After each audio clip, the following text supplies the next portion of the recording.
Welcome to SPSPM's Renuka high school, Satara परिसर, Aurangabad.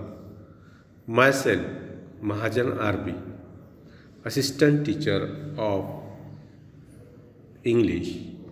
Today we are going to learn topic 2.5, a play.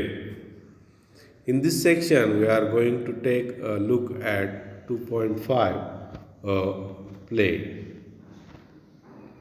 A play, Part 1, Scene 1.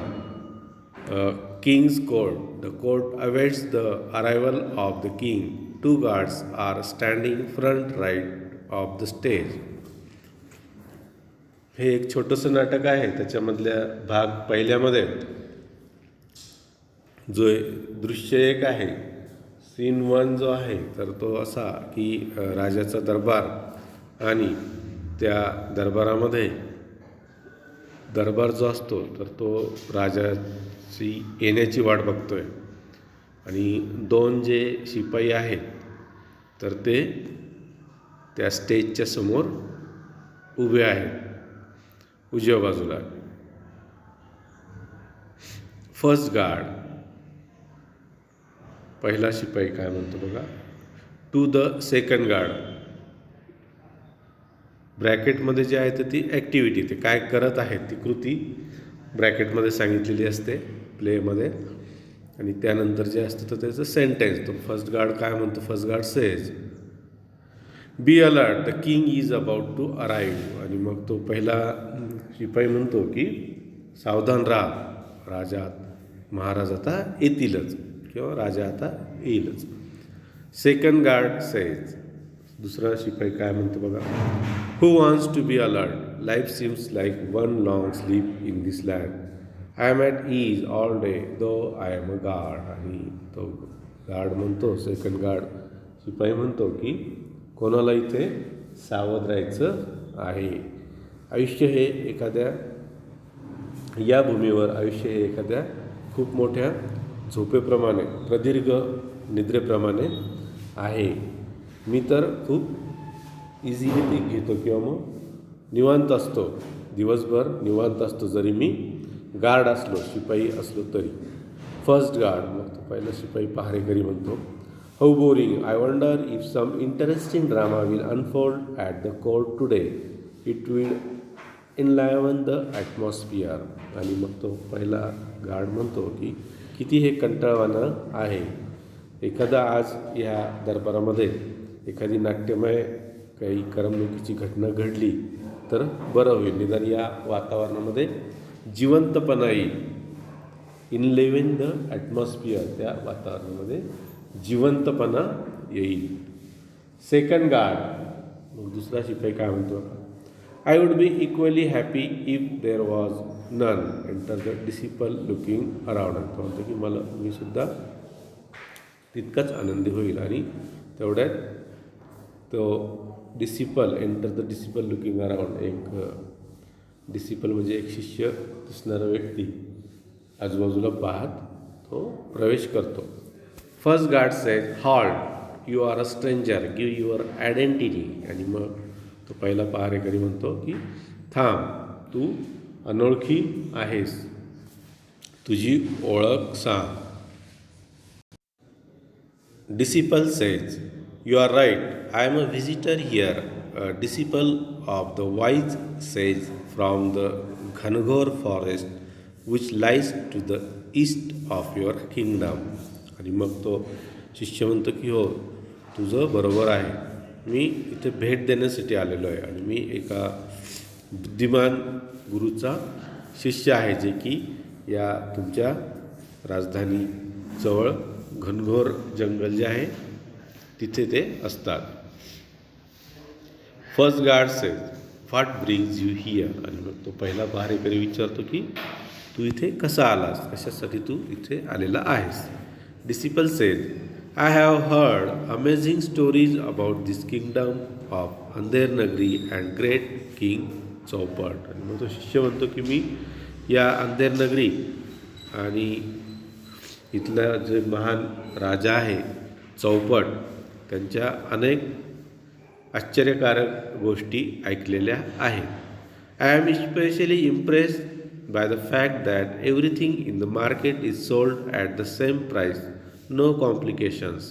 आणि तो म्हटलं की मला विशेषतः मला कशाने प्रभावित केलं की एका गोष्टीने की इथे बाजारामध्ये सगळ्या वस्तू ज्या आहेत तर त्या एकाच भावात विकल्या जातात. नो कॉम्प्लिकेशन्स म्हणजे कुठलीही कटकट नको किंवा वाद नको. First guard say you have heard right. पहिला पहारेकरी म्हटलं की हो तू बरोबर ऐकलं आहेस. In our land you can buy the most rich and delectable sweets for the same price as and equal measures of vegetables. टकासेर भाजी टकासेर खाजा. I am quite happy about it. It makes life easy. आणि तो म्हणतो की तू हे बरोबर ऐकलं आहे. आमच्या या भूमीवर जे खूप महागडी मिठाई जरी असेल आणि भाजीपाला जरी असेल तर तो एकाच दराने विकल्या जातो इथे. आणि मग एक म्हण त्याने सांगितली की टकासेर भाजी टकासेर खाजा. सगळं काही एकाच दरामध्ये एकाच किमतीमध्ये. आणि तो म्हणतो की मला खूप त्याचा आनंद आहे आणि त्याच्यामुळे काय झालं आहे आयुष्य सोपं बनतं. Disciple says. तो शिष्य म्हणतो so it should. It would be a good idea to settle in this land, but first I would like to attend the court today and pay my respects to the mighty king चौपट. तो शिष्य म्हणतो की हो. आणि म्हणून मग या भूमीवर आपल्याला म्हणजे स्थायिक होण्याची कल्पना खूप चांगली आहे, परंतु मला आज या दरबारात हजर राहून दरबार अटेंड करून मला त्या महान राजा चौपटविषयी आदर व्यक्त करायचा आहे. Second guard says you may stand there pointing out with those people who are in a queue. आणि मग त्या पहारेकऱ्याने सांगितलं दुसऱ्या पहारेकऱ्याने की तू तिथे उभा राहू शकतोस. त्याने तिकडे निर्देश केला आणि सांगितलं की जे लोक तिथे रांगेत उभे आहेत तिथे तू रांगेत उभा राहू शकतो. Loud voice from back stage here you people. Here comes the most noble, most revered, most gracious, most learned King Chaupat of this vast kingdom. Make way for the king. Bow to the royal monarch. मग स्टेजच्या मागून आवाज येतो की सर्व लोक तुम्ही व्यवस्थितपणे ऐका. आणि मग जे आपले महान महाराज आहेत जे की सर्वज्ञानी सर्वशक्तिमान असे जे महाराज आहेत चौपट हे येत आहेत. सर्वांनी उभं राहून त्यांना मानाचा मुजरा करावा. King Chaupat arrives to the fanfare of bugles and drums and takes his place on the throne. आणि मग राजा चौपट हे त्या पूर्ण वाद्याचे बिगुल वाजवले जातात, ड्रम्स म्हणजे ढोल वाजवले जातात, ढोल बडवले जातात. आणि मग त्या सगळ्या वातावरणामध्ये ते महाराज येतात आणि सिंहासनावर बसतात. King says let the court begin. आणि मग राजा म्हणतात ते महाराज म्हणतात किंवा मग ते आदेश देतात की दरबार चालू करण्यात यावा. Fourth guard messenger. आणि मग चौथा जो पहारेकरी असतो जो निरोप्याचं काम करतो. The first complaint. आणि मग तो सांगतो की पहिली जी तक्रार आहे तो पुकारतो की पहिली तक्रार. Thief says. आणि मग ती पहिली तक्रार घेऊन आलेला असतो एक चोर.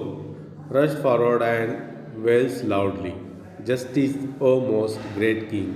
I beg for justice. आणि मग तो चोर म्हणतो की तो घाईघाईने पुढे येतो आणि तो म्हणतो की महाराज मला न्याय द्या. तुम्ही फार महान आहात परंतु मी त्याची याचना करत आहे, न्यायासाठी याचना करत आहे. King says and what is your complaint. मग राजाने विचारलं की तुझी तक्रार काय आहे. Thief says in this great land of Andhernagari my friend and I have been truly hardworking honest thieves. All these years we have been true to our profession. And what is our reward. Last night, with great efforts, we made a hole in the wall of merchant's house when all his family were away. My friend peered through the hole into the house when suddenly the wall collapsed. Well louder and my friend was instantly kill. आणि मग त्याने सांगितलं की महाराज, मी आणि माझा मित्र प्रामाणिकपणे खूप वर्षांपासून इथे चोऱ्यांचं काम करतो आणि इतक्या वर्षात आम्ही प्रामाणिकपणे चोऱ्या करायचं काम करतो आणि आम्हाला त्याचं बक्षीस काय मिळालं तर काल रात्री आम्ही मोठ्या कष्टाने एका व्यापाऱ्याच्या भिंतीला होल केला, छिद्र पाडलं मोठं, आणि त्यावेळेस तो आणि त्याचं कुटुंब तिथे नव्हतं, ते बाहेरगावी गेलेले होते. आणि मग त्या छिद्रातून माझा मित्र डोकावून बघत असतानाच ती भिंत पडली आणि माझा मित्र ठार झाला. I have lost my only friend and partner. आणि माझा एकमेव मित्र आणि भागीदार मी गमावला. O king, it's the merchant's fault for living in a house with such weak walls. आणि मग तो म्हटलं की महाराज, हा त्या व्यापाऱ्याचा दोष आहे की तो अशा कमकुवत भिंती असलेल्या घरात तो राहत होता. King says, fetch the merchant at once, life for life, the merchant must be hang. आणि राजाने सांगितलं की त्या व्यापाऱ्याला घेऊन या, आयुष्याच्या बद्दल आयुष्य, त्याला फासावर लटकावायला पाहिजे. Third guard leaves and return with the merchant who bows before the king. तो तिसरा पहारेकरी गेला आणि तो व्यापाऱ्याला घेऊन आला. Merchant says, mercy O noble king, I had no intention of killing this skilled professionals. It is not my fault that the wall of my house collapse. My house has been recently build. It is the fault of the bricklayer who carelessly build such a week wall. आणि मग आल्यानंतर तो व्यापारी म्हटलं की दया करा महाराज, हा काही माझा उद्देश नव्हता की त्या एका कौशल्य असणाऱ्या व्यावसायिकाला मारायचा, परंतु हा माझा दोष नाही. मी आत्ताच घर बांधलेला आहे आणि तो भिंत बांधणाऱ्याचा दोष आहे की त्याने निष्काळजीपणे अशा प्रकारची भिंत बांधली. King sed, bring the careless ब्रिकलेअर immediately, he must hang for his fault. आणि मग राजाने सांगितलं की त्या निष्काळजी बांधकाम करणाऱ्याला घेऊन या आणि त्याच्या ह्या निष्काळजीपणाबद्दल, ह्या दोषाबद्दल त्याला आपण फाशीवर लटकवलं पाहिजे. Second guard leaves and returns with the bricklayer. आणि परत दुसरा गार्ड गेला आणि त्याने त्या भिंत बांधणाऱ्याला घेऊन आला. Bricklayer, O most king, lord and king, kneeling to the king, have mercy, I beg you, don't send me the gallows. I agree that I build the wall which collapse and killed a man, but it was not due to my carelessness. The mortar which I used to lay the bricks was of very poor quality. There was too much of water mixed in it. It is entirely the mortar maker's fault. आणि मग तो भिंत बांधणारा जो गवंडी होता तो आला आणि तो सुद्धा राजापुढे दया याचना करायला लागला गुडघ्यावर वापरून. तो म्हटलं की तुम्ही मला त्या जल्लादाकडे पाठवू नका, गॅलोज म्हणजे ते फासावर जाऊन देऊ नका. मला मान्य आहे की मी ती भिंत मीच बांधली जी की पडली आणि त्याच्यामध्ये एक माणूस मेला, परंतु ते माझ्या निष्काळजीपणामुळे झालेलं नाही. मी जे मॉर्टर म्हणजे जे मिश्रण वापरलं चुनं आणि वाळूचं, तर ते निकृष्ट दर्जाचं होतं आणि त्याच्यामध्ये जास्त पाणी मिसळलेलं होतं आणि हे सगळं त्या मिश्रण बनवणाऱ्याचा दोष आहे. King says, summon the mortar maker at once, he must pay with his life for his thoughtlessness. आणि मग तो म्हटलं की त्या मिश्रण बनवणाऱ्याला बोलवा. राजाने सांगितलं की त्याला ह्या अविचारीपणाची शिक्षा त्याला मिळालीच पाहिजे. First guard exist and returns with the mortar maker who rust and throws himself before the king. आणि नंतर मग तो गार्ड गेला आणि ते मॉर्टर मेकर म्हणजे ते मिश्रण बनवणाऱ्याला घेऊन आला राजांसमोर. Mortar maker said, wailing loudly. आणि मग तो जोरात ओरडत तो मिश्रण बनवणारा म्हटलं, forgive me O merciful king, please do not hang me to death. I have wife and 2 young children who will look after them. आणि तो म्हटलं की मला माफ करा महाराज, मला एक पत्नी आणि 2 मुलं आहेत छोटे छोटे, आणि त्यांना मग माझ्यानंतर कोण त्यांची काळजी घेईल. King says, your carelessness has cost a life, you must pay with your life. तो म्हटलं, राजाने सांगितलं की तुझ्या निष्काळजीपणामुळे एक जीव गेला आहे आणि त्याच्या बदल्यात तुला आता जीव गमवावा लागेल किंवा मग आयुष्य गमवावं लागेल. मॉर्टर मेकर सेज, मग तो मिश्रण बनवणारा काय म्हटलं, no no no my royal lord, I am not to blame. The pot which I used to pour water into the mortar had an extraordinary large mouth, so excess water poured down into the mortar mixture. I was helpless. It is the potter's fault for making such a useless pot. आणि मग तो मिश्रण बनवताना म्हटलं की महाराज त्याच्यात माझी चूक नाही, तर ते जे भांडं मी वापरलं, मातीचं जे भांडं होतं ज्याच्यामध्ये पाणी, ज्याच्याने मी पाणी घेतलं आणि टाकलं, तर ते भांडं जे बनवलं होतं कुंभाराने, तर ते त्याचा दोष आहे की त्याने त्याचं जास्तीचं तोंड मोठं केलं, त्यामुळे त्याच्यातून पाणी जास्त ओतलं गेलं. किंग सेज, किंग राजा परत म्हणाला, let the potter be brought here at once. He must be executed for moulding such useless pots.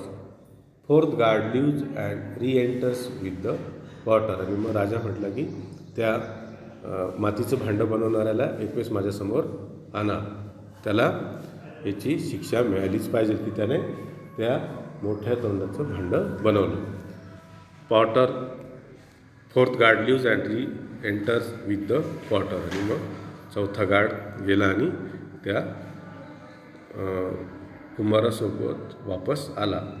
Potter says, cowering before the king, your majesty show mercy to this humble Potter.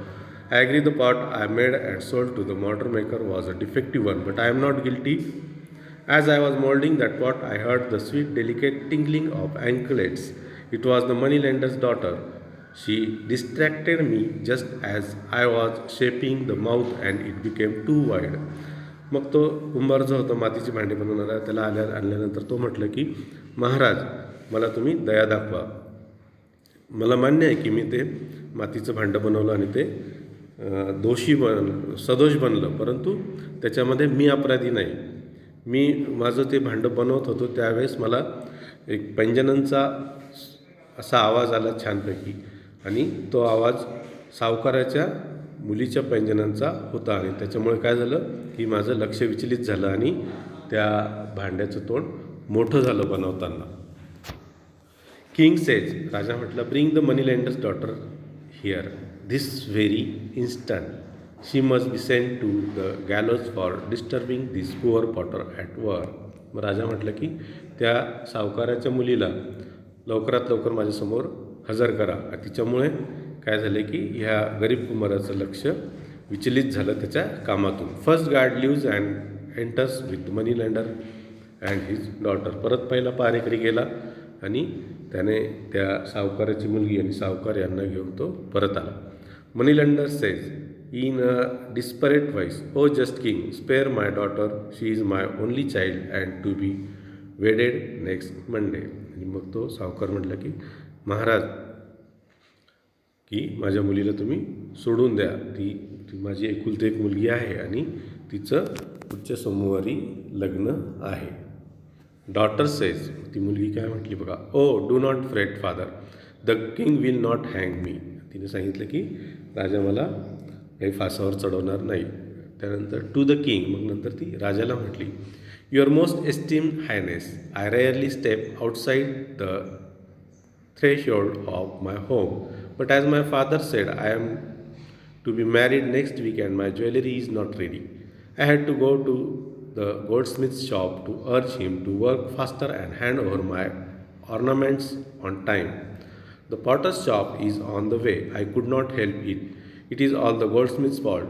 Had he delivered my ornaments on time, I would not have been forced to go past the potter's shop. आणि मग ती मुलगी त्या राजाला म्हणाली की महाराज, मी घराच्या बाहेर पडली होती, परंतु आणि मी फार सहसा बाहेर जात नाही, परंतु माझ्या वडिलांनी सांगितलं की पुढच्या आठवड्यात माझं लग्न आहे, परंतु माझे दागिने तयार नव्हते, आणि म्हणून मग मी त्या दागिने लवकर तयार करावे अशी विनंती करण्यासाठी त्या सोनाराच्या दुकानाकडे जात होते. आणि मग ते सोनाराच्या दुकानाकडे जात जातात रस्त्याने ह्या कुंभाराचं घर होतं, आणि मग मी काही त्याच्यामध्ये माझा दोष नाही, तर त्या सोनाराने वेळेत दागिने बनवले नाही, आणि त्यामुळे मग मला त्याच्याकडे जावं लागलं. आणि मग तो आवाज झाल्यामुळे त्या कुंभाराकडे लक्ष विचलित झालं.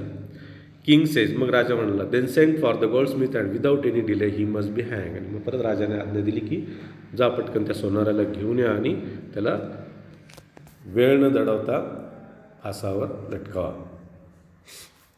Part 2. Second guard exits and returns with Goldsmith in a cranky tone. "A noble king, I beg of you, how can you give me such a harsh sentence? I was merely following your orders to the letter. You commanded me to set aside all my works and get the queen's ornaments ready before her highness' birthday. So there has been a delay in making this lady's bridal ornaments. In the name of justice, your highness, pardon me, spare my life. I was just following your highness's orders." आणि मग राजा म्हटला की महाराज मला क्षमा करा आणि मी तुमचे आदेश कसं काय मानू शकतो. तुम्ही मला सांगितलं होतं की सगळे कामं बाजूला ठेव आणि राणीचे दागिने आधी बनव, कारण राणीचा वाढदिवस होता आणि म्हणून मग या मुलीचे दागिने बनवण्यामध्ये उशीर झाला आणि मी फक्त महाराणीची आज्ञा पाळत होतो. King says, "not another word. Your excuse does not hold good. To the guards, take the goldsmith away to the gallows and hang him at once." आणि मग राजा म्हटलं की आता एक शब्दही बोलू नको, तुला मी माफ करणार नाही. आणि मग तो पहारेकऱ्यांना राजा म्हटला की जा, याला घेऊन जा तिकडे आणि याला फासावर एकदाचं लटकवा. Goldsmith says, "hey have mercy, O generous king. I fall at thy feet. Please forgive me. Just once this time let me live. I have." आणि मग तो जो सोनार होता तो विनंती करायला लागला, याचना करायला लागला की महाराज मला माफ करा, मी तुमच्या पाया पडतो, कृपया तुम्ही मला माफी द्या. King says loudly, "none of this any more. Take him away at once. Let him hang to death." आणि मग त्याने सांगितलं की राजाने की आता यावेळेस काहीच ऐकणार नाही, याला घेऊन जा आणि फासावर लटका. Two guards dragged the wailing goldsmith away. Courtiers and others whispered to one another out of shock. Soon the guards returned with the goldsmith and the hangman. आणि सगळी त्या दरबारात कुजबूज चालू होती त्या प्रकरणाची. आणि नंतर लगेच तो सोनार आणि तो हँगमॅन म्हणजे फासावर लटकवणारा जो असतो ते सगळे परत आले. किंग अनॉइड म्हणजे रागाने, Y have you not carried out my orders? Hang the Goldsmith at this moment or else you will suffer the same punishment. आणि राजा म्हटलं की का तुम्ही माझे आदेश का पाळत नाही? तुम्ही ह्या सोनाराला पटकन फासावर लटकावा, नाहीतर तीच शिक्षा मी तुम्हाला देईन. हँगमॅन holding a noose in his hand. "1,000 apologies, O great king, but this noose does not fit the goldsmith's neck. It is too loose." आणि मग तो हँगमॅन फासावर लटकणारा व्यक्ती म्हटला की महाराज की मला क्षमा करा, 10,000 वेळेस मी तुम्हाला क्षमा मागतो, परंतु हा जो फास आहे, नूज म्हणजे फास, गळफास, हा या सोनाराच्या मानेला बसत नाही आहे, हा खूप ढिल्ला होतो आहे. King says, "then try it around anyone's neck here," pointing to the subject, "and see who it fits. Whoever has a neck of the size of the noose must be hanged." आणि मग त्याने सांगितलं, सगळ्यांकडे बोट दाखवलं दरबारातल्या, मग इथे प्रत्येकाला तो लावून बघा आणि ज्याच्या गळ्याला तो फिट बसेल त्याला फासावर लटकावा. Hangman tries the noose on many of the subjects waiting for justice, then spurn and resist, but the hangman with the help of the guards overpower them. Finally the noose fits the disciple. आणि मग त्या माणसाने प्रत्येकाच्या गळ्याला तो गळफास लावून बघितला आणि मग शेवटी तो जो शिष्य होता त्याच्या गळ्याला तो व्यवस्थित बसला. हँगमॅन सेज, आणि मग तो हँगमॅन म्हटला, your Highness, it fits at last. आणि मग तो म्हटलं की महाराज शेवटी आता इथे तो फिट्ट बसत आहे. डिसिपल सेज, बट तो शिष्य म्हटला की परंतु. King says, justice at last. Take him to the gallows without further delay. आणि राजा म्हटलं की शेवटी न्याय झाला, याला घेऊन जा आणि फासावर लटकावा तत्काळ. Hangman and guards force the protesting disciple out. आणि मग त्याला ते ओढत बाहेर घेऊन गेले. King says, justice delay is justice denied. Andher Nagari prides itself on prompt action. Our action speak louder than words. आणि मग राजा म्हटलं की न्यायाला जर उशीर झाला तर ते न्याय आपण टाळल्यासारखं आहे. मग अंधेर नगरीला अभिमान आहे की आम्ही वेळेवर सगळं काही करतो, आमची कृती ही आमच्या शब्दांपेक्षा जास्त बोलते. Voices and shouts heard from outside. All reenter in rush with another elderly man. आणि मग मोठमोठे आवाज बाहेर झाले, आरडाओरडा झाला, गोंधळ झाला आणि सगळेजण परत आत आले. King says, why have you all return with this stranger alive and who is this man. आणि मग सगळे मध्ये आल्यानंतर राजा म्हटलं, का तुम्ही सगळेजण परत का आले आणि हा अनोळखी इसम कोण आहे. फर्स्ट गार्ड सेज, आणि मग परत पहिला पारेकरी म्हटला, I beg your pardon your highness but we are confused in deed.